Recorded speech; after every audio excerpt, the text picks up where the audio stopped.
శ్రీ గురుభ్యో నమః. మనము పతంజలి యోగ సూత్రాలు చూస్తున్నాం కదా. వైరాగ్యం రావాలంటే రెండు స్థితులు చెప్తున్నారు. ఒకటి అభ్యాసము, రెండోది వైరాగ్యము. అభ్యాసం ఏంటి? మనము వైరాగ్యము తెచ్చుకోవడానికి ప్రయత్నం చేస్తూ ఉంటాం కదా.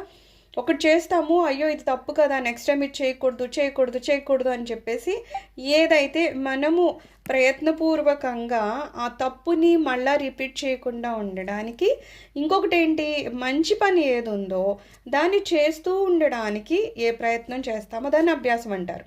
ఒకటి వదలడానికి ప్రయత్నం చేస్తాం, ఒకటి మళ్ళా మళ్ళా మళ్ళా అది చేయడానికి ప్రయత్నం చేస్తాం. మనం ఒక మంత్రం తీసుకున్నాం అనుకో, అది ఏం చేయాలి, ఎప్పుడు అలా మన శ్వాసతో పాటు మంత్రం రన్ అవుతూ ఉండాలి.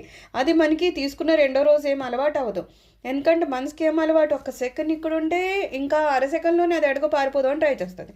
అంతలాగా మనసు ఇన్ని చోట్లకు పోతున్నప్పుడు మనం ఏదో మంత్రం పట్టుకొని ఇది చెయ్యంటే అది చేస్తుందా, చెయ్యదు.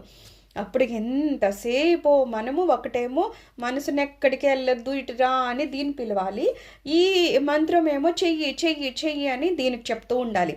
ఒకటి నిరోధిస్తూ ఉండాలి, ఇంకొకటి మళ్ళా మళ్ళా చెయ్యి అని చెప్పాలి. ఇక్కడ ఏ ప్రాక్టీస్ అయితే ఉందో దాన్ని ఏమంటారు, అభ్యాసం అంటారు. ఇదొక స్థితి. అలాగా మళ్ళీ ఇంకొకటి ఏమంటున్నారు, వైరాగ్యము. ఇలా చేస్తున్నప్పుడు ఎప్పుడైతే మంత్రం యొక్క దాని ప్రభావం మన మీద పడుతూ ఉంటుందో అప్పుడు మనకి చాలా మంచిగా అర్థమయ్యేది. లేకపోతే గురువు యొక్క వాక్యాలు వింటున్నప్పుడు మనకి ఏమర్థమవుద్దంటే, ఏ బాహ్య ప్రపంచంలో నేను ఏదో సంతోషం దొరుకుతుందని తిరుగుతున్నానో అది అక్కడ దొరకట్లేదు. నిజంగా ఎప్పుడైతే ఆ మంత్రము నన్ను లోపలికి తీసుకెళ్తుందో, నాలో నేను రమిస్తున్నానో అక్కడ దొరికేంత ప్రశాంతత కానీ ఆనందం కానీ నాకు బయట దొరకడం లేదు కదా అని ఎప్పుడైతే అతను తనగా తాను ప్రాక్టికల్గా తెలుసుకుంటాడో, తను ఎప్పుడైతే అనుభవపూర్వకంగా తెలుసుకుంటాడో అప్పుడేమవుతుంది, బయట ఎవరన్నా వచ్చి బయటకు వెళ్దాం పదా అంటే వద్దు వద్దు అనిపిస్తుంది. ఇంతకుముందు బయటకు వెళ్దామంటే లేకపోతే మనమే అడుగుతాం బయటకు వెళ్దాం పదా తిరగడానికి, కానీ ఇప్పుడేమనిపిస్తుంది, వద్దు వద్దు ఎందుకు అలాగా బయట తిరగడము వేస్ట్ అనిపిస్తుంది అనమాట. అలాగ నెమ్మది నెమ్మదిగా మనకి బయట ఉన్న ఆకర్షణలు తగ్గిపోతాయి. అంతేగాని ఏదో ఇందులోకి వచ్చాం కాబట్టి కాస్ట్లీ చీరలు కట్టుకోకూడదా, లేకపోతే ఏదో ఆకర్షణీయమైన అలంకరణ చేయకూడదని కాదు. అలంకరణ చేయకూడదనేది ఏం రాదు. ఇక్కడ మనకు ఆటోమేటిక్గా ఏం వస్తుంది అంటే, అవి చేయడం వల్ల ఏముందిలే అన్న ఫీలింగ్ ఆటోమేటిక్గా వస్తుంది. దానికి అదే వచ్చేదాన్ని వైరాగ్యం అంటారు. కానీ ఏదో అయ్యో నలుగురు అనుకుంటారు నువ్వేంటి భక్తి చేస్తున్నావు, ఇలాగా మేకప్ చేసుకుని తిరుగుతున్నావు ఏంటని ఎవరన్నా అనుకుంటారు అని మేకప్ చేసుకోకపోతే అదేం వైరాగ్యం కాదు, అపరవైరాగ్యం. దాన్ని ఏమన్నారు, ఎదురోళ్ళు ఏదో బలవంతంగా మన మీద రుద్దడం అనమాట. అందుకని ఏమన్నారు, అలాంటిది ఏమవుద్దు, మనకి పరవైరాగ్యం ఉండాలి. ఎప్పుడైతే నువ్వు నిజాలేంటో తెలుసుకుంటావో అబద్ధాలని వదిలేస్తావు. ఏ బాహ్యంగా మనకి మహదానందం దొరుకుతుందో అది అని మహదానందం దొరుకుతుందని నువ్వు పరిగెట్టేవాడువో అది అక్కడ కాదయ్యా బాబు మనలోనే దొరుకుతుందని ఎప్పుడైతే తెలుస్తుందో ఆటోమేటిక్గా మనం ఆ బయటకు వదిలేస్తాము. ఇలా అనమాట. సో ఈ రెండు ఎందుకంటే ఒక మనిషికి అభ్యాసం వైరాగ్యాలు దేనికి అంటే చిత్తవృత్తి నిరోధం అంటున్నారు. మనసు పరుగులు పెడుతుంది అక్కడికి ఇక్కడికి, ఓ పరిగెట్టి మనల్ని ఎప్పటి వరకు మనసు పరిగెడుతుందో అప్పటి వరకు మనం శాంతంగా ఉండగలమా, ఉండలేము. కాబట్టి ఇక్కడ చిత్తవృత్తి నిరోధం చేయడానికి కేవలం రెండే మనకి సహకరిస్తాయి, అభ్యాసము వైరాగ్యము. ఎప్పుడైతే ఈ రెండు సరిగ్గా జరుగుతాయో అప్పుడు మన మనసు పరుగులు పెట్టకుండా ఉంటుంది. పరుగులు పెట్టదు కాబట్టి ప్రశాంతంగా ఉంటాం. మన శరీరమే చూద్దాం, పరుగులు పెట్టామనుకో అది ఎక్కడ మనం రిలాక్స్డ్గా ఉంటాము. ఏదో ఇష్టమై కాసేపు పరిగెట్టినా అత్తమాడి పరిగెట్టాలనిపించదు. ఏదో కాసంత మజా వస్తుందేమో కాసేపు, కానీ ఆ తర్వాత అవి బాబాయ్ మన వల్లగా తలిసిపోయాములే చికాకు వస్తుంది. అలాగా మనసు కూడా పరుగులు పెడుతుంది అనుకో, అది ప్రశాంతంగా ఉండదు, మనల్ని ప్రశాంతంగా ఉండనివ్వదు. అందుకని ఎప్పుడైతే మన ఆలోచనలు అన్నీ కంట్రోల్ చేసేస్తామో, కంట్రోల్ చేయడానికి కూడా ఇదేమి శరీరం కాదు కదా, కాళ్ళని అలాగ కూర్చో అని చెప్పడానికి మనసు, దానికి ఏ కాళ్ళు ఎక్కడున్నాయో చేతులు ఎక్కడున్నాయో బుర్ర ఎక్కడుందో మనకేం తెలియదు, అది వెళ్ళిపోతుంది అంతే. సో దాన్ని కంట్రోల్ చేయాలంటే మరి దానికి కూడా ఒక పద్ధతి ఉంది కదా, ఎలాగా అభ్యాస వైరాగ్యాలు. సో ఈ రెండు చేసి మనము చిత్తవృత్తి నిరోధం చేస్తున్నాం, బాగుంది. మరి చిత్తవృత్తి నిరోధం ఎందుకు నువ్వు మనసును కంట్రోల్ చేయాలి అంటే దానికి ఏం చెప్తున్నారు, స్వస్వరూపము అనుసంధానం అవడం కోసము. నా స్వరూపం ఏదుందో అది దాన్ని నేను చేరుకోవడం కోసము. అయితే నీ స్వరూపం చేరుకుంటే ఏంటి, నీ స్వరూపమే నిజానికి పరమానంద స్థితి. మన స్వస్వరూపం ఏంటంటే మహదానంద స్థితి. అయితే మనిషి ఏది చేసినా దేనికోసం చేస్తాడు? ఆఖరికి దానిలో ఆనందం ఉందనో సంతోషం ఉందనో దానికోసమే చేస్తాడు, అంతే కదా. ఇది చేయడం వల్ల నీకు దుఃఖం వస్తుంది, నీకు కష్టం వస్తుంది అంటే ఎవడు చేస్తాడు? వదిలి పడిపోతాడు, అంతే కదా.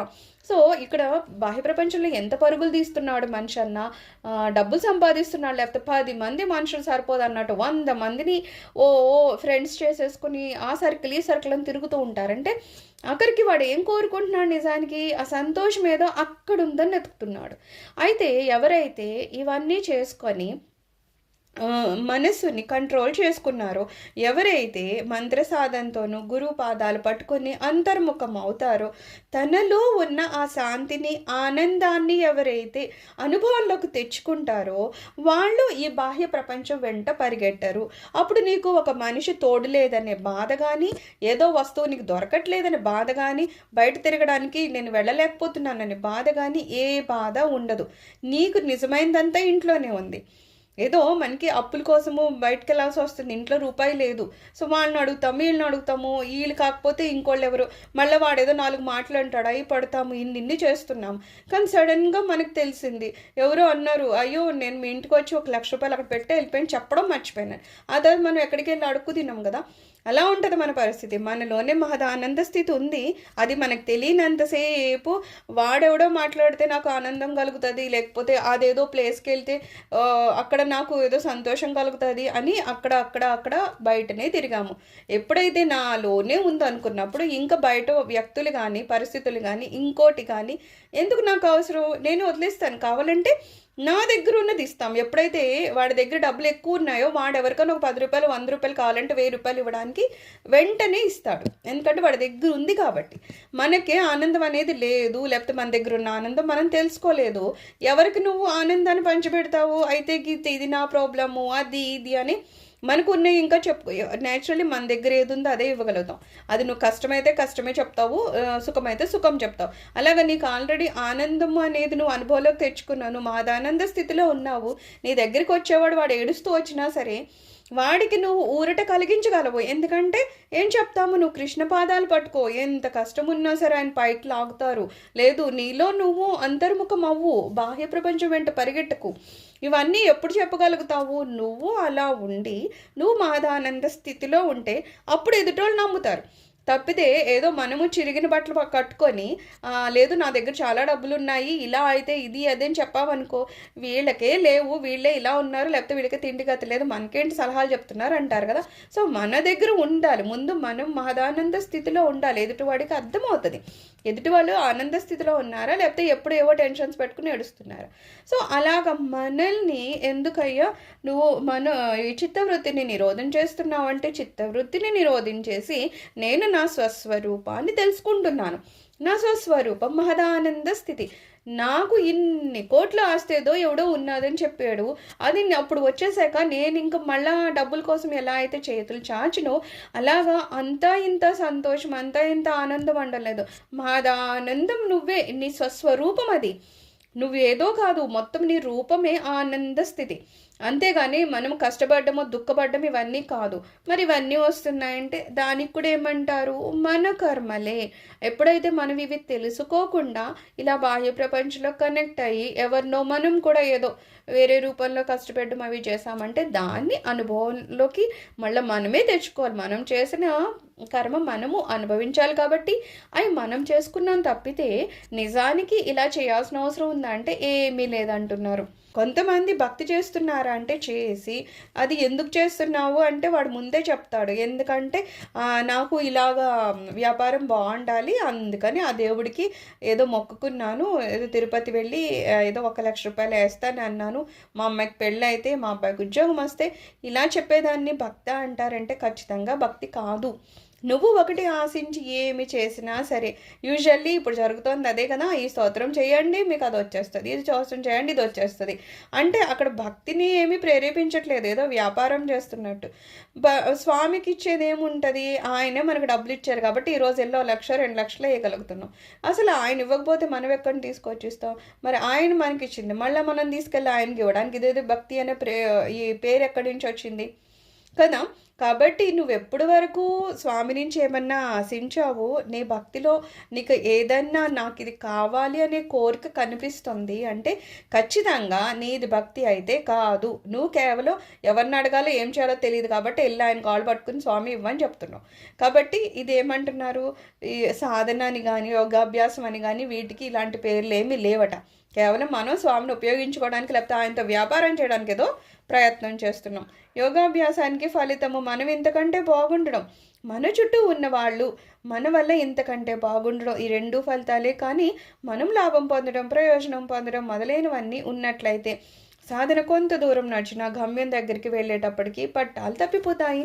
అందుకని ఏమంటున్నారు, ఇందాకలాగా మనం సాధన చేస్తే మనకి ప్రయోజనం, మనం మహదానంద స్థితిలో ఉంటాం. మనం ఆనంద స్థితిలో ఉన్నాం కాబట్టి మన చుట్టూ వాళ్ళకు కూడా ప్రయోజనం, వాళ్ళకు కూడా మనం ఆనందాన్ని ఇస్తూ ఉంటాం. మనల్ని చూసి వాళ్ళు నేర్చుకుంటారు, ఆహా ఈ భక్తి మార్గంలో వెళ్తే ఈ కష్టాలు నష్టాలు అనేవి ఉంటాయి, అవి ఎక్కడికి పోవు. కానీ అవి ఉన్నా సరే వాటి ప్రభావం మన మీద లేకుండా మనల్ని మనము ఎంత ఆనంద స్థితిలో ఉంచుకోగలుగుతున్నాం. అది కదా అభ్యాసం అంటే. ఇక్కడ స్వామి నీ కాలు పట్టుకున్నాను కాబట్టి నాకు ఏ కష్టం ఉండకూడదు, నష్టం ఉండకూడదు, నేను మాదాన స్థితిలో ఉండాలంటే అది కాదు అభ్యాసము. అవన్నీ అక్కడే ఉంటాయి, ఆ కష్టాలు నష్టాలు. మనమేమో చేసావు ఆ కర్మఫలాలు, అవన్నీ అనుభవించడానికి ఒక మనిషి రూపాన్ని ధరించి వచ్చావు. కానీ అభ్యాసం అనే దగ్గరికి ఏమవుతుంది, నువ్వు ఎప్పుడైతే ఆ నిజమైన అభ్యాసం ఏదో నువ్వు తెలుసుకున్నావో, నీ స్వస్వరూపమే మహదానంద స్థితి అని తెలుసుకున్నావో, నీ దగ్గర ఒక 100 కోట్లు ఉన్న లెక్కలాగా వచ్చేస్తుంది. ఒక 100 కోట్లు ఉన్నోడికి డబ్బుల గురించి ఎలా అయితే టెన్షన్ ఉండదో, అలాగా మనకి మన స్వరూపము ఆనందం అన్నప్పుడు ఈ ఆనందం కోసము ఎంత సంతోషం కోసం మనం బాహ్య ప్రపంచంలో ఇంకా పరుగులు పెట్టమన్నమాట. అయితే మనకి ఫస్ట్ ఏం తెలియాలి, నాలోనే ఉంది ఆనందము, ఈ ఆనందం కోసం ఏ వ్యక్తి వెంట పడాల్సిన అవసరం లేదు అని తెలియాలి. అది అనుభవపూర్వకంగా తెలియాలి. అనుకున్నంత మాత్రాన్ని కూడా కుదరదు. సో ఇక్కడ ఏమంటున్నారు, నిజంగా యోగాభ్యాసము, నిజంగా సాధన చేయడం అంటే ఏంటట, నాగా నేను ఆ పరమానంద స్థితిలో ఉంటూ నా చుట్టూరు ఎవరున్నారో వాళ్ళని కూడా ఆ పరమానంద స్థితిలోకి తీసుకుని వెళ్ళడానికి ప్రయత్నం చేసి వాళ్ళు కూడా ఆనందాన్ని పొందితే అప్పుడు అది సాధన అనిపిస్తుందంట. ఇప్పుడు మనకి గురువులు ఉంటారు, పెద్ద పెద్ద వాళ్ళందరూ పాపం హిమాలయాల్లోనే తపస్సు చేసేసుకుని వాళ్ళకి ఏం చేయాలో చేసేసుకోవచ్చు. మరి ఎందుకు మళ్ళా ప్రజల్లోకి వస్తారంటే, వాళ్ళు ఏది పొందారో అది నలుగురికి చెప్పడం కోసము. ఇవేమి ఎక్కడ పడితే అక్కడ బుక్స్ల్లోనే లేకపోతే ఎక్కడ పడితే అక్కడ దొరికేది కాదు కదా. గురువుల త్రూనే మనకి కొన్ని వస్తాయి. వాళ్ళు చెప్పి దాంతోపాటు వాళ్ళ శక్తి కూడా మనకి ఇస్తారు. అది ఒక మంత్రం ఎందుకు గురువు దగ్గర నుంచే తీసుకోమంటారంటే, అది ఆ గురువుగారు ఆల్రెడీ ఆ మంత్రాన్ని చేసి చేసి చేసి దానికి కొంత శక్తిని ఆల్రెడీ ఇచ్చేసి అది మనకి ఇస్తే అది ఆల్రెడీ శక్తితో ఉంది కాబట్టి మనం ఇంకొంచెము చేసుకుంటే దాని ప్రభావం మన మీదకు ఉంటుంది. డైరెక్ట్గా నేనే ఏదో బుక్లో ఒక మంత్రం చూశాను, సో నేను చేసేసుకుంటానంటే నా జీవితం గడిచిపోద్ది, కానీ దాన్ని నేను యాక్టివేట్ చేయలేను. ఎందుకంటే దానికి ఎంత చేయాలో అంత ఇంకా నాకు అవ్వదు అనమాట. నా కెపాసిటీ దానికి సరిపోదు. సో ఆల్రెడీ వాళ్ళు గురువులు ఇచ్చి ఉంటారు కాబట్టి ఒక పరంపరలో వస్తుంది. వాళ్ళు అంత మంత్రం యొక్క ప్రభావం తెలుసుకున్నారు, వాళ్ళు చేసుకుని ఉన్నారు, అది మనకిస్తే మనకి దాని ప్రభావం ఉంటుంది. అలాగే సాధన చేసేవాళ్ళు కానీ యోగాభ్యాసం చేసేవాళ్ళు కానీ ఏం చేస్తారట, వాళ్ళు ఏమి తెలుసుకున్నారో దాన్ని వాళ్ళ అనుభవంలోకి తెచ్చుకుంటూ వాళ్ళు మహదానంద స్థితిలో ఉంటూ చుట్టూరు ఎవరున్నారో వాళ్ళకి కూడా ఆ మహదానంద స్థితిని తెలియజేయడానికి ప్రయత్నం చేస్తూ ఉంటారంట. అలాగా తను సుఖపడి పక్క వాళ్ళని కూడా సుఖపెట్టడమే సాధన, లేకపోతే యోగాభ్యాసము అంటున్నారు. సర్వం శ్రీ గురు చరణారవిందార్పణమస్తు. లోకా సమస్త సుఖనో భవంతు.